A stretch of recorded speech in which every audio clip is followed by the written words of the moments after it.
Welcome back to season 2 of Beyond the Bottom Line. I'm your host, Bert Miller, and I am thrilled to kick off season 2 with my guest today. She is an Inc. Top 100 female founder. I'm just going to refer to her as a top founder in the world of work and a Forbes 30 under 30 in the sports category. Welcome to the show, Ishveen, the CEO and founder of Open Sponsorship. Ishveen, welcome. Thank you so much for having me.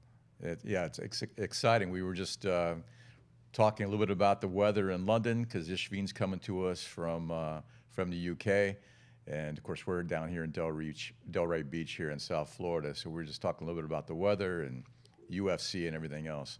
So, Ishveen, you've been playing. Well, you actually were an athlete and played sports and went on to Oxford, and you were a university athlete as well. You've been doing that your entire life. How has your journey, I think, growing up in sports played a role to where you are today? Yeah, I'd say huge part of who I am and where I am today. I'd say one, obviously I work in the sports industry, so the playing of sports influenced me so much that I left a career in management consulting to pursue my passion for sports and I suppose giving back to the sports industry. But secondly, I'd say being a student athlete or an athlete or growing up, so much of what you learn on the field is around, whether it's teamwork, communication, leadership, learning how to deal with failure, coaching, feedback from your peers, from people below you, but people above you. All of that, I think, comes in so important into my life today as entrepreneur, turned CEO, turned manager. So I'm super grateful for what sports has given to me. Yeah, no doubt, Ishveen. I mean, if you think about all the challenges and that you face, the structure, the grind, really all the success happens when nobody's watching, and then game day just happens to be the culmination of that. And I think that does prepare us for all the things that go on in life. And so it's interesting. I kind of want to stay with this before we jump into what you're doing today, because I noticed that you have a Nelson Mandela quote. And I love it because I did a post the other day that on my own social media around Nelson Mandela. But you have one: sports has the power to change the world. It has the power to inspire. It has the power to unite people, and in a way little else does. So tell me about that and why you selected that to put on your website. Yeah, I grew up in I'm Sikh by religion. My parents are Indian immigrants to England, both doctors, conservative. And I'd say that sports, I felt, was the one place where it didn't matter your background or what you look like or who you are. It's all about, your position on the team and what you bring to the team. And then, I was fortunate to be made captain of a couple of teams of sports teams I played in. And again, to be put in a place of leadership, and I wore big geeky glasses, I had really long hair, but none of that mattered. And it was all based on merit. And so I think one is how, when you look at teams, there's so many beautiful documentaries about this, which is, people coming from different parts of the world and sports brings them together. And so I think there's one element of the playing side.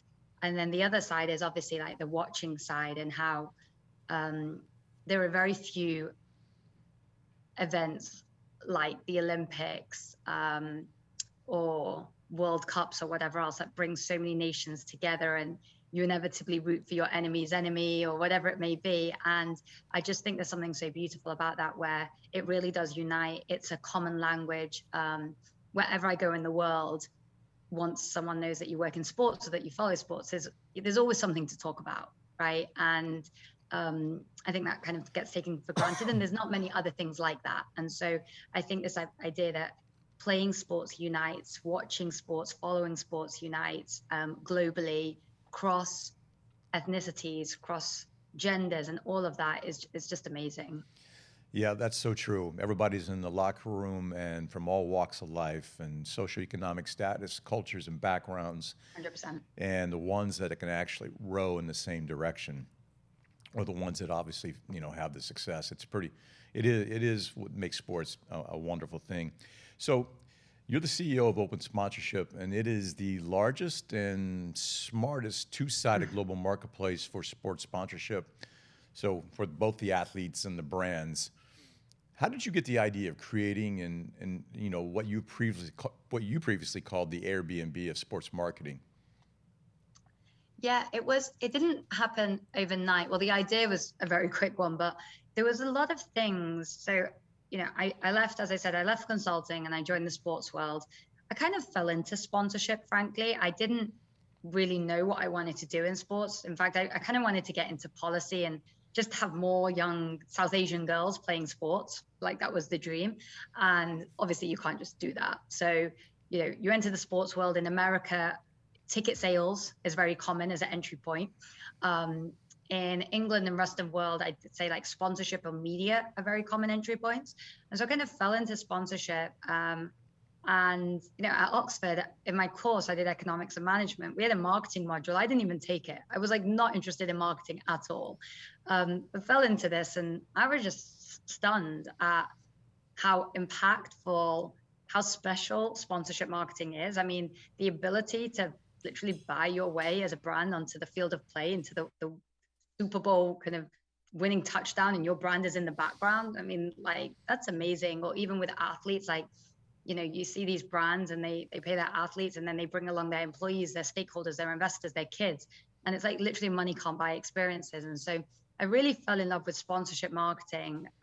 But the deal making side of it, I felt was really frustrating.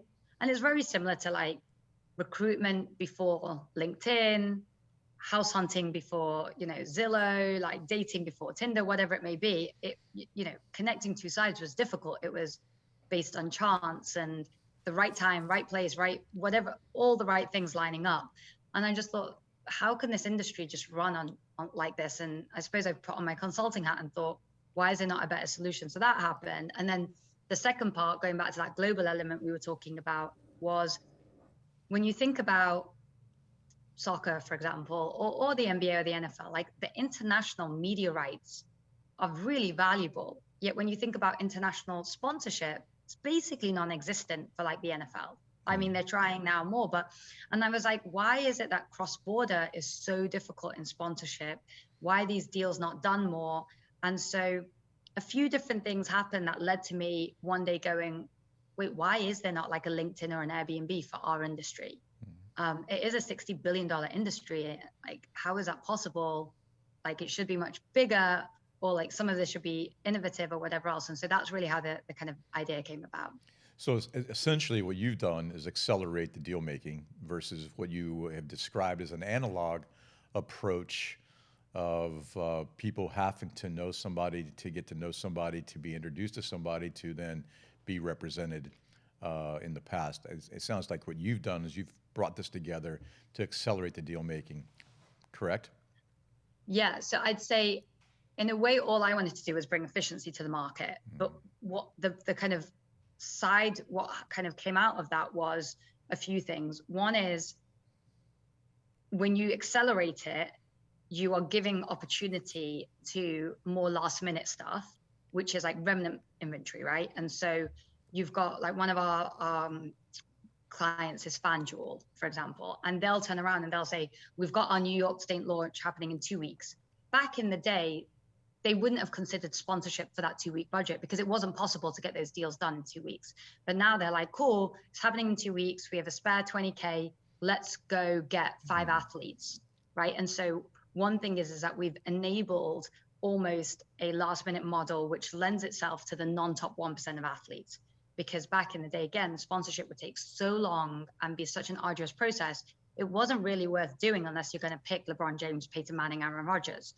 Whereas now you're like, well, if it's a quick deal here and there, maybe I can pick, RJ Barrett or RG3 or whoever you think about, because those deals can make sense. We don't need our legal team. They can be done quickly. So I think what we really did was open up the market to extend beyond the top 5% of athletes.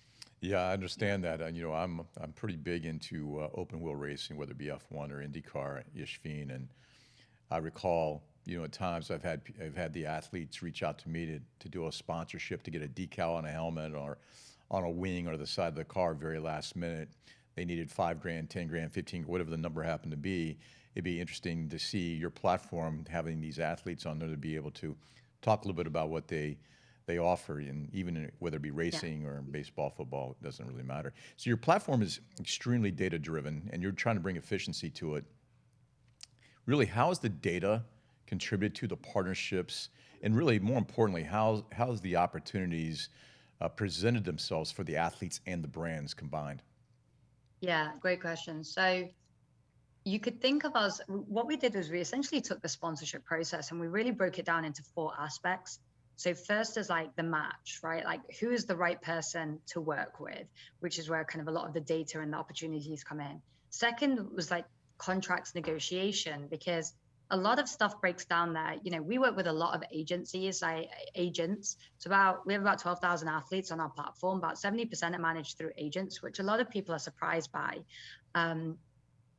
Agents have a bad rep sometimes for like being, changing the negotiation last minute and whatever else. And so, we love our agent partners, but I think what we've done is really try and solve that, which is, hey, this is what you're going to get. And if you're not interested, we'll move to the next person. A little bit like other good marketplaces. Then the third is deal management, which again is quite data driven. Like, have they posted? What does it look like? How do we approve content? Whatever it may be. Obviously, a lot of what we do is social, especially since COVID, even more so. And then fourth is ROI management. So on that first bit, the match, essentially what we do is we give the brands the ability to search through our athletes. So we were talking to someone yesterday about transportation deals, and it was like, you can search on our platform to say which athletes have ever talked about Amtrak and live in Massachusetts, or who has talked about private jets and has 50% of their followers is African American, or whatever it may be. So we have a lot of data on what the athletes are talking about, what they're interested in, their demographic following, and all of that. But really, I'd say our secret sauce is why I call it similar to recruitment, is our brands will essentially put up a campaign, they're like a job posting. And so it literally will say, like, looking for athletes who would love to be on a podcast. We're a fintech company, we've started a podcast, we want you to come on, we're offering $500 to $5,000. Here's what we need you to do: 1 social media post, an appearance, terms and conditions. And that gets set on our platform, and we have a web app and a mobile app, and athletes and agents will essentially apply themselves, self-select, write their pitch. Yep, I would love to. I've been on podcasts before, answer any questions, say their price. And so really what we're doing is turning it around on its head, where before you'd go, okay, who should we pick? And then you'd always go to like, all right, let's pick Gronk because we know that he's going to be a good guy. Now what we're really doing is saying, let them come to you. And what's beautiful about that is you might start the campaign thinking you're going to work with an NFL player, and you come out on the other end, and this has happened to us, you work with, for the same price, you'll end up working with 2 women's USA soccer stars. And so what I love about it is it's exposing new talent that you wouldn't even think to work with. Well, it's interesting you bring the recruitment aspect up and the similarities between what you're doing and really what I do in the world of work in the talent access space. And the fact that who you think you ought to hire or who you think looks great on paper ends up, you get redirected and you end up hiring 1 or 2 people that you may not have thought of. And that's kind of what you're talking about. Yeah, it's that part is really, really fascinating. So a question I do have, NIL, let's talk about the names, images, and likeness and that occurred just now over a year ago, and the college athletes, and that landscape here in the NCAA and in the US. And so how has that impacted open sponsorship, or has it? Yeah. Hot topic, obviously. So, firstly, fundamentally, I love the idea of what NIL is, the change in laws. I think there are so many athletes who the peak of their athletic career is during college, and it is right that they should be able to monetize that time. And so fundamentally, 100% agree with it. The problem is that you're talking about 476,000 college athletes. Just to put that into context, we're the largest two-sided marketplace, true two-sided marketplace connecting brands to athletes, and we have 12,000 athletes. Nike, who is the biggest sponsor of out there in terms of quantity, quality, probably price as well, has 10,000 athletes. So when you think about 476,000, you're like, how is anyone even going to get deals for all of these people? And so the issues I have with it is around, there's a lot of people who are like, let's advise them on tax and put guardrails in place and this and this. But I'm like, who's doing the deals? Like realistically, and all we do is try and convince brands to do sports marketing all day long. And so for me, I'm like, where are all the brands and how do we educate them to do this stuff, especially when it's all constantly changing and people put out scare stories out there. And so I love it. And we do quite a bit, but let's say we have about 4,000 college athletes right now on our platform. We've probably done deals for like maybe 300. And so my biggest fear is that you've got a lot of athletes who are not getting deals and it's just a bit unfair. So, I mean, it's like the holy grail is to get all of these guys deals, but realistically, are they, and how do we make that happen? And is there enough conversation about how we can actually work together to get deals happening? That is incredible, Ishveen. So one of the things, you've built your own business, and you not only built it, you founded it, and now you built this incredible business for yourself. Now, talk about your team. What do you look for when you go into the marketplace? How do you go about your own hiring? And are there specific attributes that are non-negotiable to you and that your talent must have to join your team and what you guys get done? Yeah, I love that question. I mean, we just raised our growth round and hiring is super top of mind. And I would say it's the difference between a successful company and a non-successful company. It's difference between executing on a business plan and not. And so I think hiring is so important. In fact, I was on a plane recently and all my notes wrote down like, Google, how do I hire better? How do I do this better? All about hiring. And so for me, I think it's really tough because as an entrepreneur, you do everything yourself, and then suddenly you have to start hiring, and you're hiring often for positions that you don't even know how to do that work.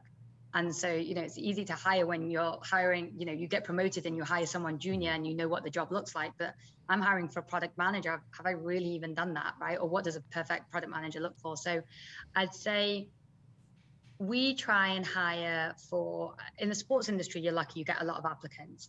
But the big thing is do you understand the role? And we've had people, and I learned the hard way. We got people coming in and 2 weeks later, they'd leave. And you say, what happened? Like, we love you, what happened? And they said, listen, if the JD said clean the toilets, we would have done it because we love your mission and we want to work in the sports industry, but I don't want to be in sales. And so I think it's so important for us to make sure that they're excited about the role, because ultimately, even if they love the mission or love the company or love me and what we stand for as female-led company, your 9 till 6 is the same as any other industry. And so one thing is like, if they come in and they start asking, at the end of an interview, we ask them like, do you have questions for me? If they don't ask about the role, instantly out. Like, I need to know that you care about this role, not just, hey Ish, why did you start the company? Or what's your vision for the next 5 years? Right. So role understanding is absolutely key. And then we were all based in New York, we went remote. So I'd say it was a trait of ours originally, but even more so now, is like extreme ownership.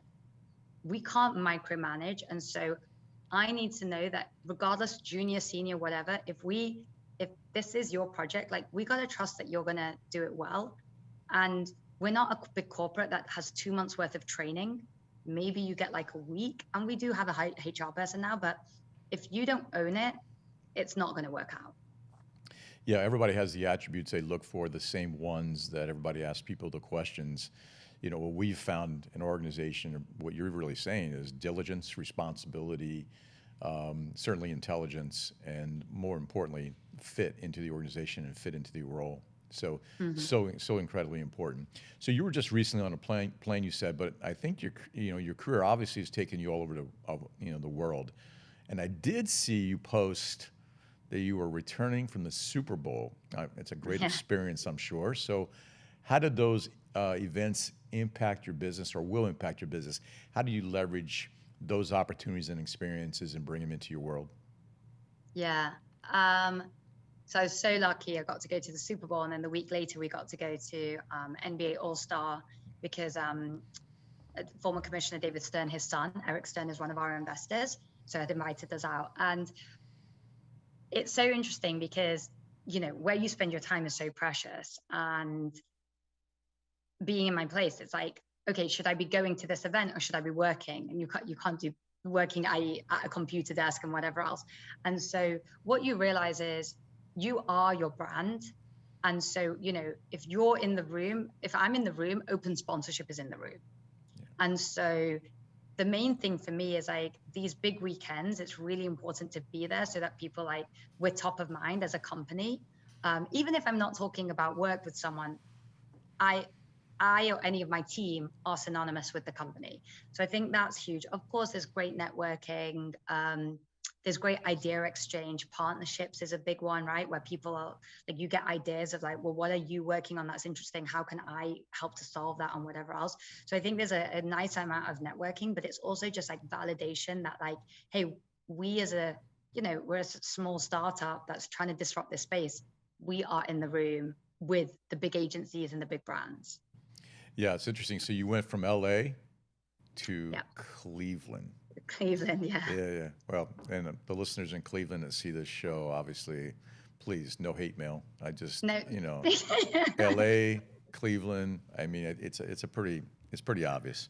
So you work with some great brands, Anheuser-Busch, I saw, Verizon, and others.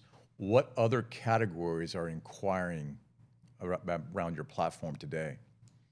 Yeah, it's a really good question. I mean, well, I would say that traditional sponsorship, when you look at stadiums, the traditional sponsorships are AWS, SAP, Microsoft.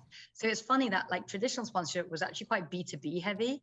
We are quite B2C heavy, where our biggest clients are Walmart, Stitch Fix. We just signed Kroger. And so I would say that there's not really a category that couldn't use sponsorship.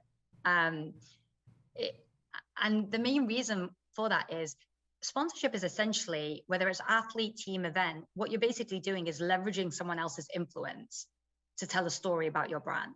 So if you're B2B, that's really important because you need ways to kind of tell your story in an attractive, potentially viral way. That sports does that. And B2C is really important because of the social aspect and how big these guys and girls are on social. And so, I challenge anyone, please give me a category that you can't see the fit. We will find it. Of course, we do a lot with CPG, B2C. I'd like to say that we do a lot where athletes are naturally interested in that category. It helps to create a lot of authenticity and also get you lower rates. Because, the way that I told you, the athletes and agents are opting in. So if you have a mattress that improves your sleep, of course, athletes are more willing to take a lower rate on that because they're yeah, I need that. And so we love products like that.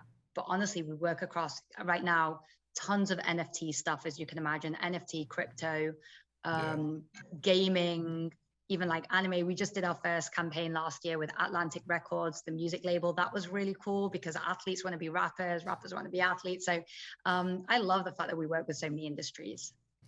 Yeah, I always thought I was going to be a rock star-ish. Oh, yeah. So, yeah. How's that going? I'm still working on it. Don't give up on the dream. No, the dream. You got to chase the dream. So let's talk about a category called CBD or wellness, or any other wellness pieces. Are you the athletes, and when we're talking about topicals and lotions and different types of creams for athletes that are getting scraped, and there's there's infection and things of that nature, and soreness and recovery as much as anything for these athletes. And it's now becoming, I know there's some volatility around legalization and regulation at this point, but are you getting companies like that starting to inquire? Yeah, 100%. When a category can't do a lot on Facebook or social or Google, influencers tends to be their route. And so betting, for example, CBD, I don't know if it's changed. I know when they first launched, they weren't allowed to do Facebook advertising. I'm not sure if it's still the case. So it naturally lends itself very well to working with us. The hardest thing with a lot of these categories is the lack of information and clarity, even for the athletes often, about what they can and can't do. And so, and even when you think about CBD, it's THC is different to this. So 100%. We do quite a lot. And the beauty is that we have athletes like skateboarders and surfers who are less, bounded by rules. And then we have like retired athletes, broadcasters. So we do love these kind of exactly like categories that are interesting, that actually help the athlete as well, and that are very authentic. Sometimes it's just a challenge, but again, like kind of like what I love what we do is you put your campaign up, and if the NBA athlete can apply, then he will do. And if he can't, then he won't, and you can pick whoever else applies on your list. Well, you mentioned Gronk earlier. I mean, he got involved into a CBD brand Yeah, at one point in time, as you know. So it's exactly. And I think they weren't allowed to do deals at the time, but because he like invested it, he like kind of had a loophole, which yeah, is really interesting. exactly. So before we finish up, one of the questions I have is, what's the best way for athletes, young or whomever, should they position themselves in order to make the most out of your platform? Yeah, it's a great question. I think there's how do they position themselves and how do they make the most out of our platform? So make the most of our platform. It's free to sign up, create an account, download our mobile app then, and apply to campaigns. It's literally like finding jobs. Like the more active you are, the better your pitch is, the more your profile is filled out, the more success you're going to have. So that's on our platform, and we make it really easy for you. And then we just take a commission on the back end when you get a deal. On the how do you position yourself? Today, I'd say the most important thing is that, and this is the way the world is going anyway, but you as an athlete have to be more than an athlete, right? Like you need to talk about, when you think about Tom Brady, I remember he won the Super Bowl last time, 2 years ago. And there was a whole article in the Times about his regime and how does he, what does he sleep? Like, how does he sleep well? How does he eat? What time does he wake up? How does he keep fit, at his age and whatever else? And so the reason he gets so many deals is because he is a full package. About his life, and he's married to a supermodel and whatever else. And so I think athletes used to, and hopefully less now, but still happens with some of them, they feel like they have to post about their sport. But really, you should be, do you have pets? Talk about that. What's your family life look like? What's your persona? Are you funny or are you serious? Like there are brands who want funny and there are brands who want serious, right? Whatever it may be. And so just show off your personality, ideally through social, so that brands know what you stand for and it's easier for them to pick you. Yeah, that's such a great point because you think about people athletes are seen in a certain light and in a certain environment. And the people who watch these athletes or look up to these athletes, they want to get to know the athletes, right? Yeah. And the athletes have to get, they have to get to a point where they can tell their story better and how their story, it just happens to, they have a platform called Between the White Lines, but outside the white lines, they're still a human. And people want to get to know the human side. All right, before we get out here, Ishveen, tell me a little bit about, or what questions would you have or anything you want to add to this podcast? We have still got so many ways to go. Yeah, people always ask us like, where are you going? And there's so much to, whether it's international, and I want to try and break into teams and events and properties, not just athletes. And we think about like new areas like NIL, music, and what's complementary. If anyone's listening and has thoughts for us, please reach out. But yeah, I'd say like, there's so much more to be done in the space, and it's really exciting. What I heard is there's an incredible amount of categories that play real well with open sponsorship and tie the athletes in those categories and brands together. You're doing something very, very cool. I'd like to talk to you more about it once we're off this podcast, actually. So, everybody, this has been Ishveen Jolly, the CEO and founder of Open Sponsorship, and I'm Bert Miller, and this is Beyond the Bottom Line. Thank you.